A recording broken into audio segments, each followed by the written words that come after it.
देख सकते हैं हमने दोनों न्यूट्रल और फेस पे हम लोगों को दोनों प्राप को आपस में टच करना है और हम लोग को स्पिन टाइमर चालू कर लेना है और फिर उसके बाद में वायर को टच करना है। तो देख सकते हैं हमने वायर टच करने के बाद में यहाँ पे टच किए हैं वायर को, तो देख सकते हैं यहाँ पे हमारी कंटिन्यूटी बन रही है।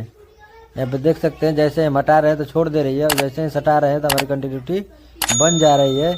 तो दोस्तों हमारा 90% तक प्रॉब्लम सोल्व हो गया है। अब 10% बचा है कि हमारी मोटर लाइन लगाने पे चलती है कि नहीं चलती है।